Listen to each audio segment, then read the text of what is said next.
Este es el podcast de la Congregación Shema Israel, Miami y Deerfield Beach.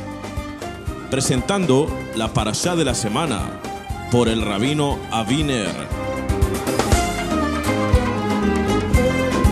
El libro de Shemot o de Éxodo, que es llamado en hebreo Sefer HaGeulah o el libro de la redención, posee cuando menos, desde un punto de vista ligero así, tres temas principales que toca.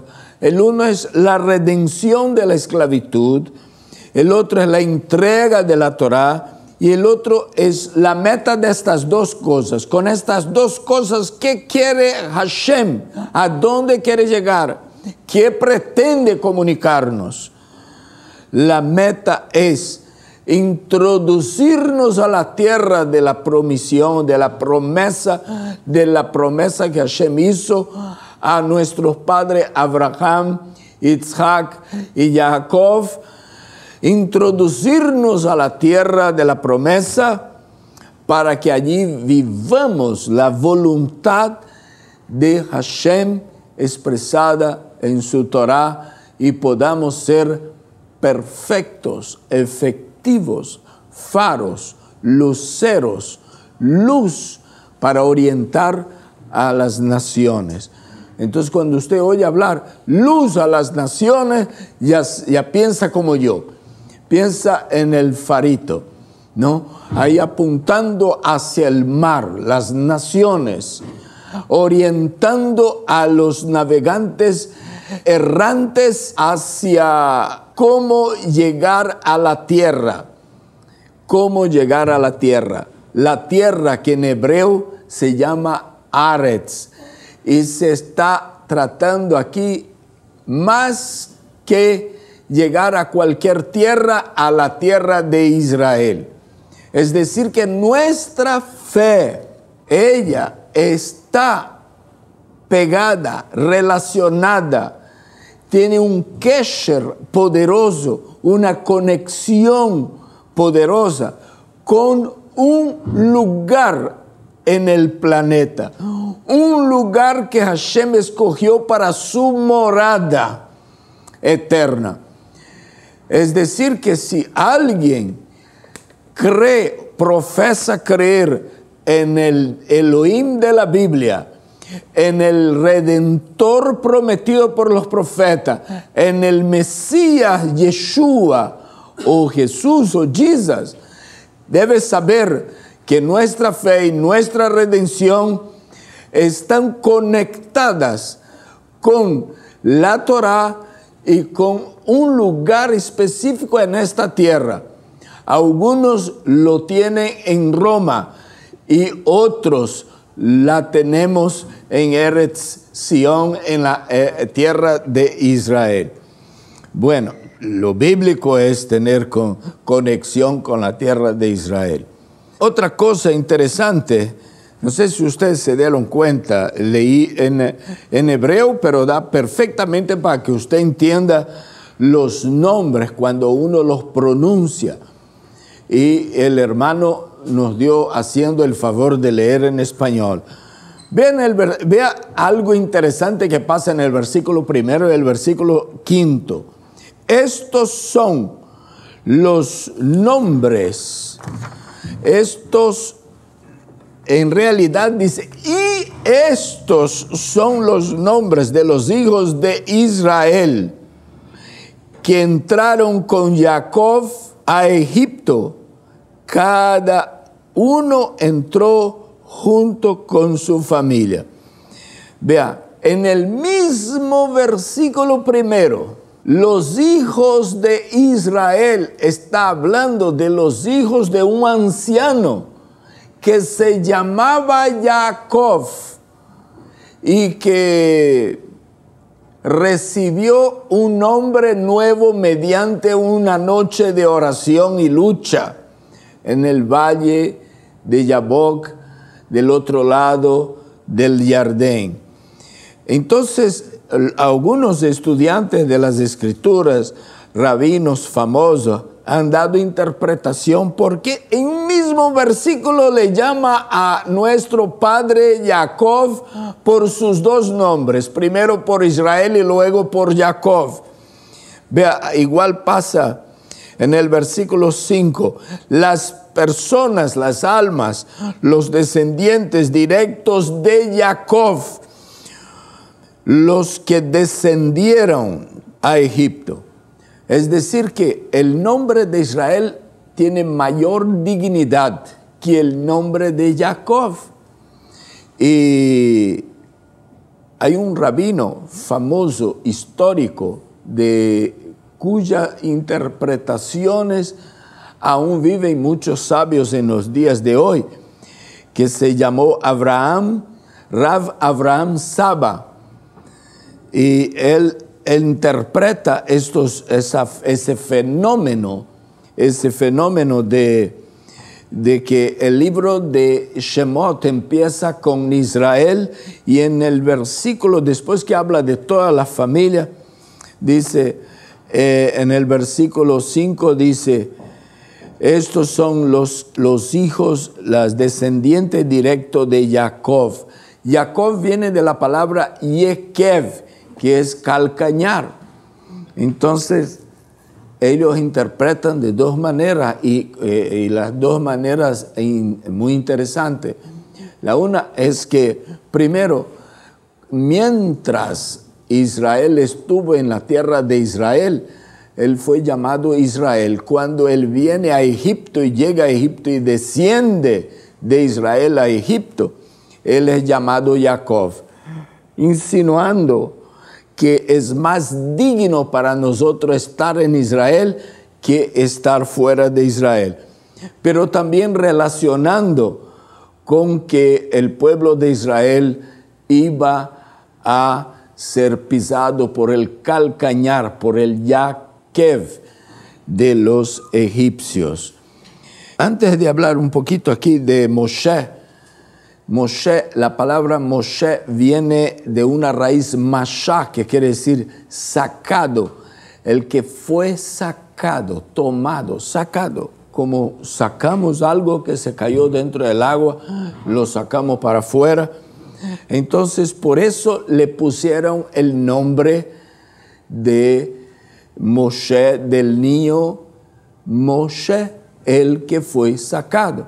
Así que ese cuento de que Moshe vivió toda su vida sin saber de dónde vino, eso era muy difícil por cuanto el nombre del mismo insinuaba a un acontecimiento.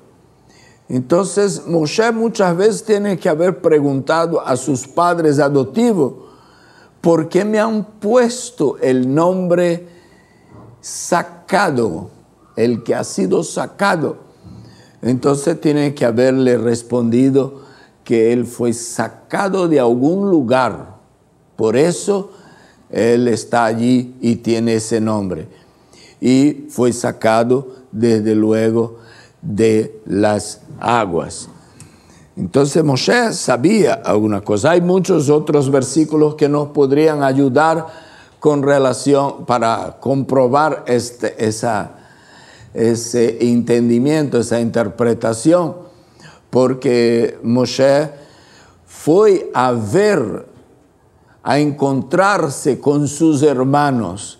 Es decir, que cuando él dice que él salió a encontrarse con sus hermanos, a ver qué le pasa a sus hermanos, entonces da la impresión que Moshe ahora se puso bastante adulto o lo suficiente adulto para curiosear cómo viven la gente que le echó al río y de donde él fue sacado, para saber de dónde viene. Hoy día mucha gente está haciendo lo mismo. Le está despertando interés para conocer de dónde ellos han surgido, cuáles son sus raíces. Y Moshe, cuando vio pues que estaban, ese es el pueblo de donde yo procedo. Entonces intervino en un pleito que había entre hermanos de él, o sea, gente de su pueblo.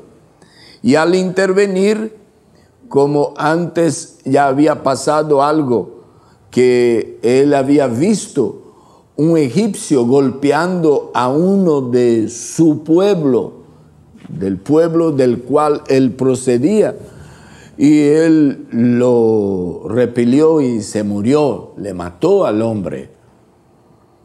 La Torá nos da muchos detalles de cómo lo mató. Si usted ve una película sobre Moisés, las más clásicas, que es los 10 mandamientos y Moisés, que les recomiendo, bueno, ver las dos. Son películas de 3 horas de más o menos de duración. Usted va a ver que Moshe le mató de una determinada manera de la que se imaginan Hollywood, pero no sabemos exactamente cómo fue, pero lo cierto es que lo mató. La Torá dice que lo mató y él está bajo ese impacto de defender los intereses de su pueblo, de tanto que él ya sabía su origen. Es decir, ya comenzó a despertar este hebreo que había dentro de él. Digamos en términos más modernos, el alma judía de él comenzó a experimentar un despertamiento, comenzó a despertar, a levantarse, y él apropiándose de su propia identidad, la cual no era egipcia sino hebrea, al punto de intervenir luego con 2 hebreos que se estaban peleando, y uno de ellos le sorprende diciendo: ¿y quién te ha puesto de gobernante sobre nosotros?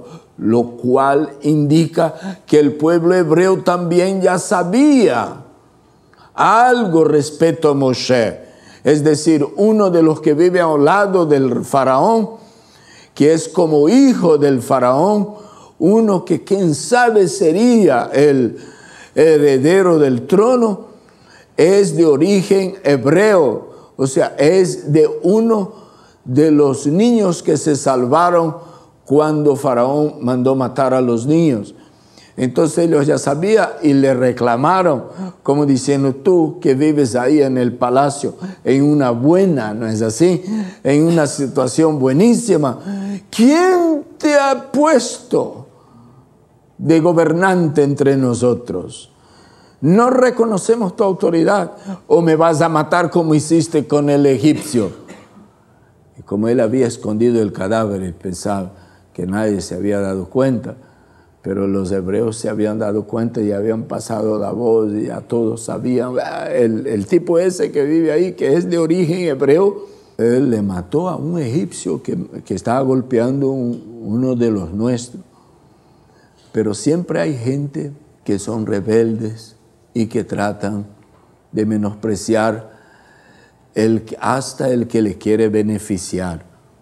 Entonces esto le causó a Moisés el deseo de desaparecer, porque si llegara a conocimiento, cuando llegara, que de hecho llegó a conocimiento de Moshe, de Faraón, de que Moshe había dado muerte a un egipcio a favor, porque le golpeaba a un hebreo, eso podría causar un problema serio para Moshe. Y fue una de las motivaciones de Moshe a salir de allí. Entonces, Moshe, él sabía algo, y ese algo fue creciendo. Como algunos de ustedes empezaron a saber algo, y este algo fue creciendo. Esa identidad fue tomando forma, fue dominando en la mente de Moshe, al punto que Hashem pudo usarlo para redentor del pueblo de Israel, como tenía planificado. Bueno, compartimos esto a título de introducción para algo más que quiero compartir. en el capítulo 2, versículo 14, fue cuando sucedió lo que acabamos de decir. ¿Quién te ha puesto de príncipe o de juez sobre nosotros? Es decir, en la primera aparición de Moshe a favor de su propio pueblo, tratando de intermediar entre hermanos hebreos, él fue rechazado y de ahí se fue a Midian. De Midian, cuando él regresa en la segunda vez que él se presenta, aparece ante sus hermanos, entonces es cuando él es aceptado como un líder enviado de parte de Hashem. Es decir, que en esto también la vida, la figura, la persona de Moshe se identifica con el Mashiach, Melech Israel, en que la primera vez que él se presenta delante de su pueblo como mediador, como profeta, como Mesías, él es rechazado. Pero no va a ser rechazado todo el tiempo, Baruch Hashem. Pronto él vendrá de nuevo.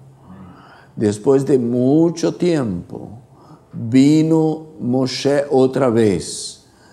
Y asimismo vendrá Yeshua y nuestro pueblo lo va a recibir. Bendito sea el nombre de Hashem. Aleluya.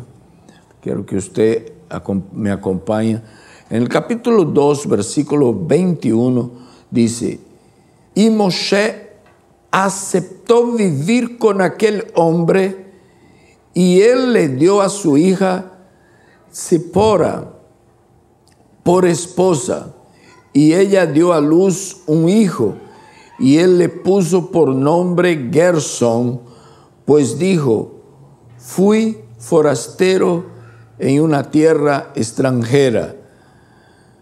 Luego ella dio a luz un segundo hijo a Moshe, y a quien él puso por nombre Eleazar, y dijo: por cuanto Elohim de mis padres me ha sido de ayuda y me ha librado de la espada de Faraón. Como ustedes saben perfectamente, la Torá no nos brinda muchos detalles en un solo texto. Uno tiene que agarrar un poquito de acá, un poquito de allá, de toda la Torá, y así mismo está escrito, poquito de un lado, poquito de otro. Y aún hay libros históricos y además de la Torá oral que nos aporta un poco más de detalles que eran pasados de generación en generación. Y yo quiero compartir estos detalles que no están muy claros en estos versículos. Detalles para su consideración y para que pueda entender un poquito mejor lo que en estos versículos Hashem también nos quiere comunicar. Ya hemos estudiado que hay más de un nivel de interpretaciones, aplicaciones, de entendimiento de la Torá, y me voy a abstener de estar hablando mucho de cosas que ustedes ya leyeron en la Parashá para compartir esto, y cerraremos el servicio de Torá. Cuando se pone nombre en los hijos, solo mismo en el occidente, se pone gratuitamente sin tomar en cuenta ningún detalle. Pero en la cultura hebrea, en la cultura del Oriente Medio, las culturas más antiguas, como el caso del pueblo de Israel, cuando alguien nombra un niño o una niña, lo hace inspirado por circunstancias en las que nació o por factores proféticos o por deseos de lo que sea esta persona o con alguna intención específica. Por ejemplo, cuando la madre de Yabetz pone nombre a su hijo, lo pone Yabetz, es decir, sufrimiento doloroso, por cuanto casi se murió esa mujer en el parto. Sufrió mucho. Las mujeres en el parto, ellas saben decir cómo son las cosas. Ni de un parto para otro sufre lo mismo. Hay partos que son más fáciles, partos que son más complicados, y mujeres que tienden a dar a luz con muchísimos más dolores que otras. Todas, desde luego, se supone, dan a luz con dolores, pero unos muchísimos más. Y hay partos que son tan peligrosos, tan difíciles, que hasta se muere la madre y sobrevive el niño. Bueno, cosas así. Entonces, la madre de Yabetz no quería que su hijo se olvidara de los sufrimientos que ella tuvo para traerlo a la luz, a la vida. Entonces puso el nombre del niño sufrimiento doloroso, Yabetz. Esto le perjudicó mucho la vida al niño, pero la intención desde luego fue muy buena. Muchos hijos son tan ingratos y no suelen imaginarse cuánto trabajo les causó a sus padres, especialmente a su madre, para llegar al mundo. Cuánto dolor, cuánta aflicción, cuántas dificultades, cuántas noches en claro. Y para crearlos, pues no se imagina cuántas dificultades se enfrentaron, cuántas horas de trabajos extra, de overtime que tuvo que trabajar para cubrir todos los gastos, cuánta deuda se metió para la crianza y la educación de los hijos. Y después se van y se olvidan de sus padres, como si ellos no fueran nada. La madre de Yabetz no quería que eso sucediera y puso el nombre del hijo Yabetz, sufrimiento doloroso. Jacob vino cuando nació asido del Yaquev de su hermano Esav. Entonces ahí agarraron el nombre. Aquí tenemos un nombre para el niño, Jacob, que viene de Yaquev de calcañar. Y Esav porque era veludo, tenía muchos vellos, demasiado vello en el cuerpo. O sea que no se estuvieron viendo la novela más popular de la televisión, ni se estuvieron fijando en el campeonato de fútbol para ver el nombre de quién ponemos el niño, qué nombre ponemos al niño, sino que los nombres estaban relacionados con la circunstancia en que nació o con algún deseo o propósito para este niño. En el caso de los hijos de Moisés o de Moshe Rabbeinu, imagínense, se le nació, vea cómo comienza nuestro versículo, y Moshe consintió vivir con aquel hombre. ¿Qué queremos, qué podemos entender? Yo no voy a perder un poco de tiempo ahora con las palabras hebreas que traduce ese consintió o aceptó. Pero si usted pone un poquito el cerebro para funcionar, va a ver que al parecer, y de hecho fue así, hubo algo así: si tú quieres vivir entre nosotros, va a ser en estas condiciones. Ahí el versículo 21 dice, y Moisés aceptó. No dice así, y Moisés decidió vivir con aquel hombre, Yetro, aquella familia de Madián, un hombre con un montón de hijas. No dice así, dice que él consintió, él aceptó. En otras versiones, él acordó vivir allí. Entonces, ¿qué imposiciones le habría Yetro hecho a Moshe para que él pensara, deja ver si acepto o no? Recuerda que Moshe no era un vívido asistente o participante o miembro de una sinagoga. Él era un hebreo criado en la casa de Faraón. que apenas lo que sabía de los hebreos es de que estos son hebreos. Vinieron aquí hace mucho tiempo, se asentaron en Goshen, y allí se han multiplicado demasiado, se han hecho demasiado fuerte, y el nuevo faraón pues decidió que les iba a hacer la vida imposible y humillarlos y bajar su autoestima para someterlos a la esclavitud al fin, porque eran más poderosos que los egipcios. Y astutamente Faraón establece un programa, un proyecto de reducir al pueblo de Israel a un estado de esclavitud, y lo hace leat, como se dice en hebreo, poco a poco. Esto sabía Moshe, pero no sabía muchas cosas porque no vivía entre su pueblo. Apenas cuando empezó a acercarse a su pueblo, ya fue rechazado. Y es rechazado y tiene que huir. Llega a la casa del señor Yetro, sacerdote de Madián, y pues es bien recibido. Si quieres vivir aquí, va a ser así. Y él consintió. Nos ocurre ahora preguntarnos, ¿qué condición sería? ¿Qué condiciones serían?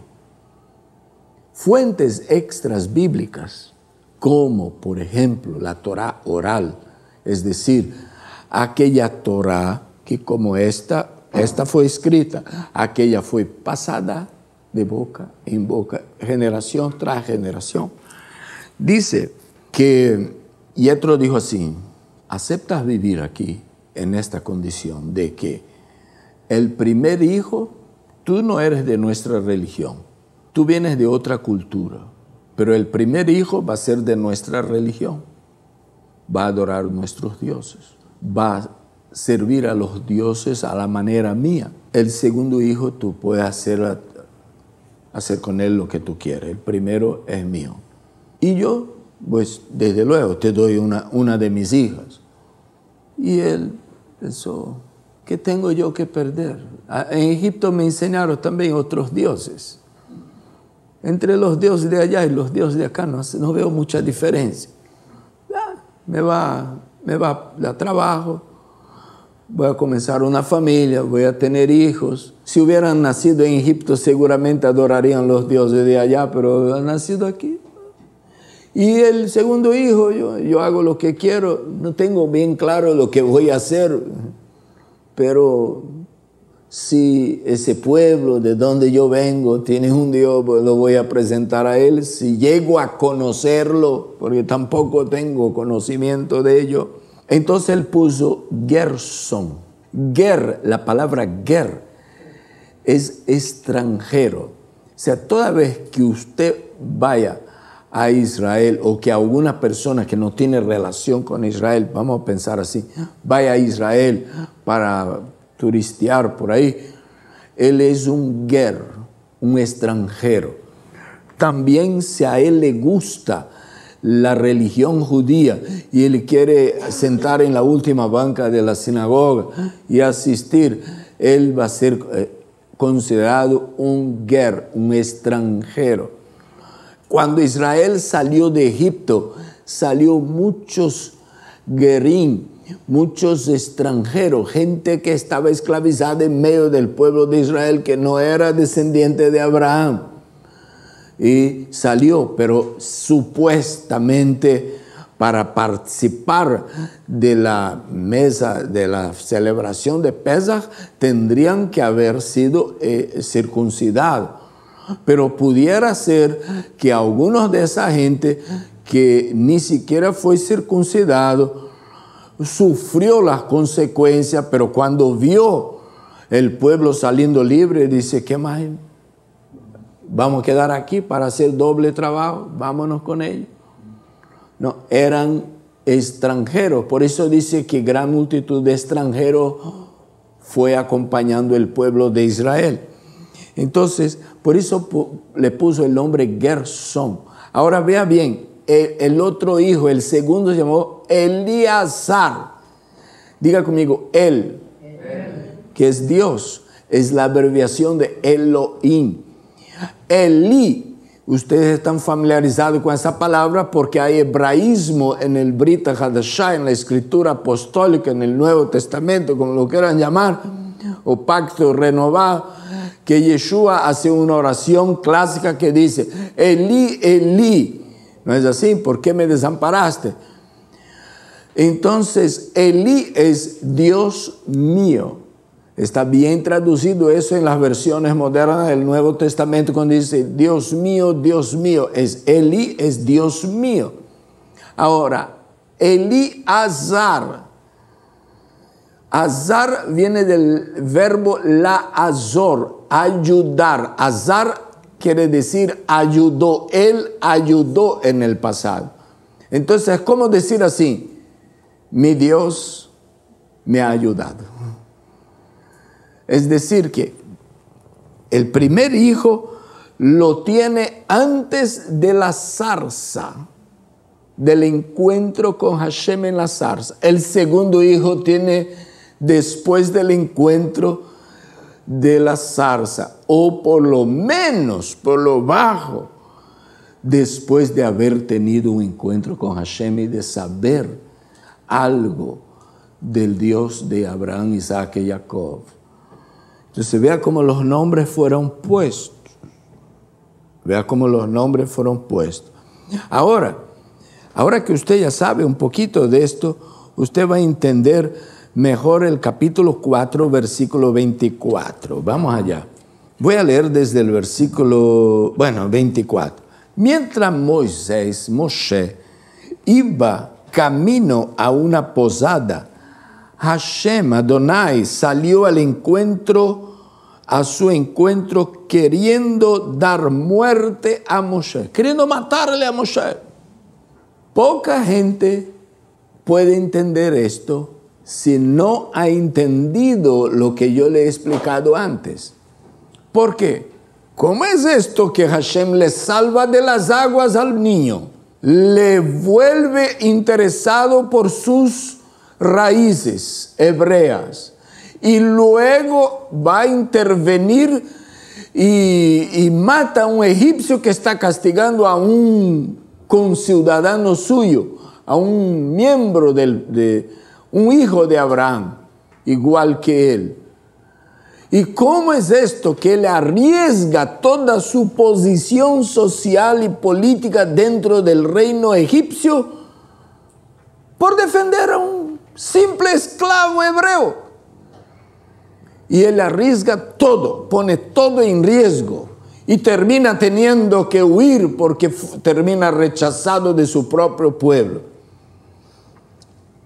Y que ahora Hashem, en el camino de regreso, lo quiere simplemente matar.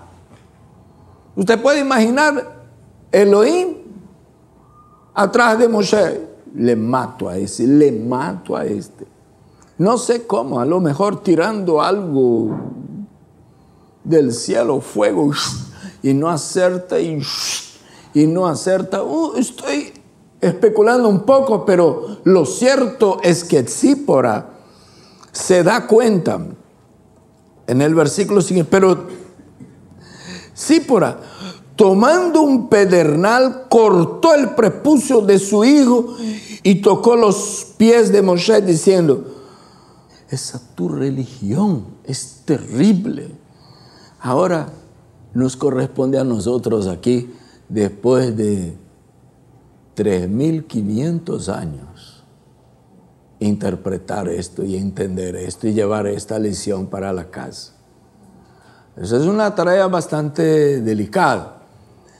Ahora, si unimos esto que acabé de leer en el capítulo 4, versículos del 23, 24, 23, 24 y 25, y el 26 dice, entonces él lo dejó. Es decir, él, Hashem, lo dejó. En ese entonces, él había dicho, esposo de sangre por causa de la circuncisión. Es decir, que como el primer hijo causa de un acuerdo hecho entre Yetro y Moshe, el recién llegado. Ok, el primero. No es que no va a ser hijo de Moisés, va a ser hijo de Moisés como cualquier hijo de cualquier familia. Pero el abuelo dice, va a ser criado a nuestra manera. Nosotros no circuncidamos los niños. Nuestros dioses los tenemos muy aparte de los egipcios. Y no sé mucho de eso de raíces, de que hebreos, eso, no entiendo mucho de esto, pero tú has sido egipcio. Sí, fui criado en el palacio de Faraón. Y huiste de ahí por un crimen, sí. Bueno, mi casa será tu casa, una de mis hijas será tu esposa, pero en la condición de que el primero queda para yo educar.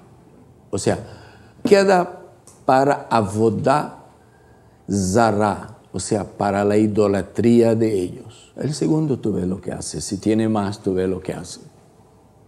Entonces, Gersón quedó sin circuncisión.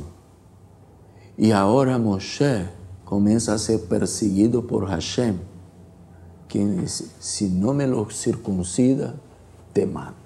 ¿Qué tan importante es la circuncisión para que Hashem intente matar a un hombre tan importante? Que desde luego yo pienso en mis adentros de que Hashem no quería matar definitivamente a Moshe.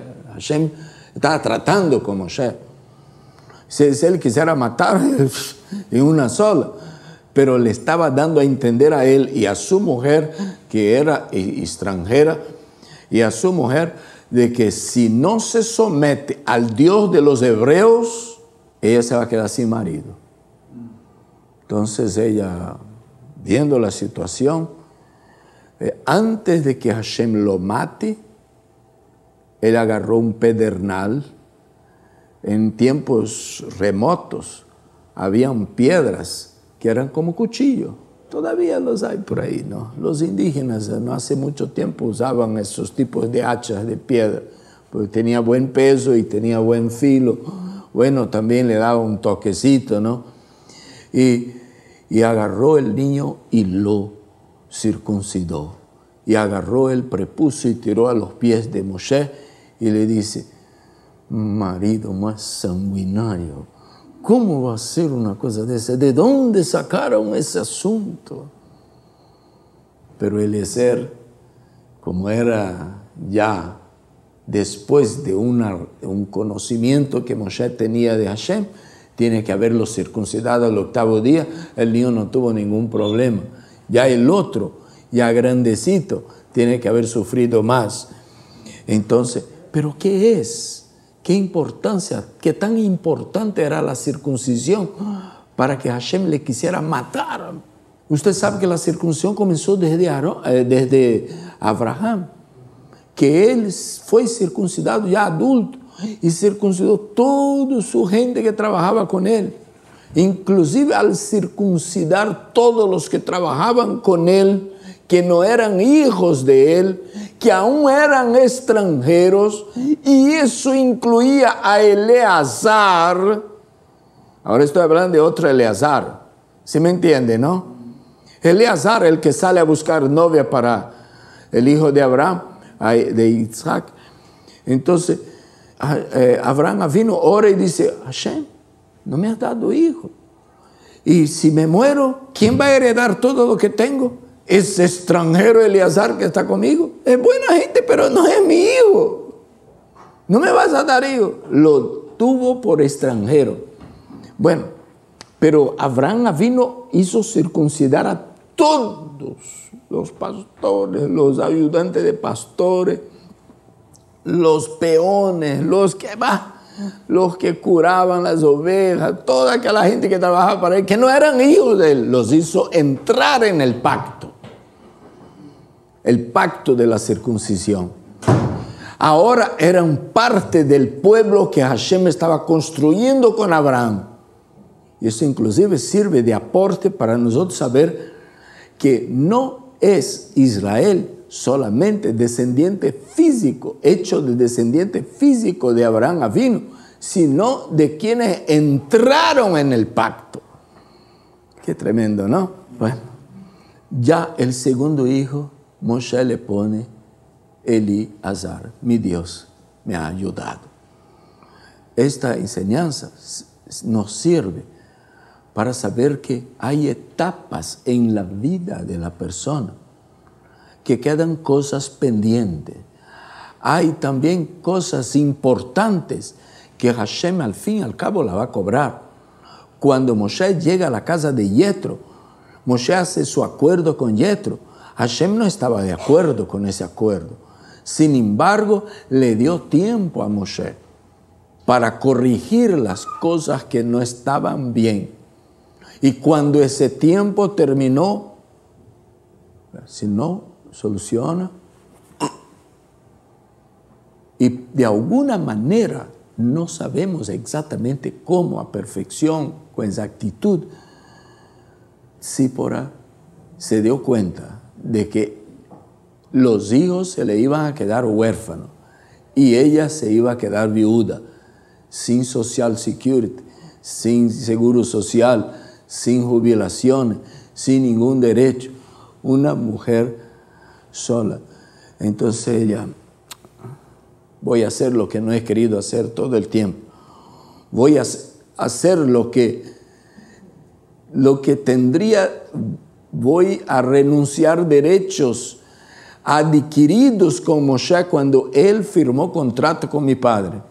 Más importantes son nuestras responsabilidades con Hashem que con los hombres.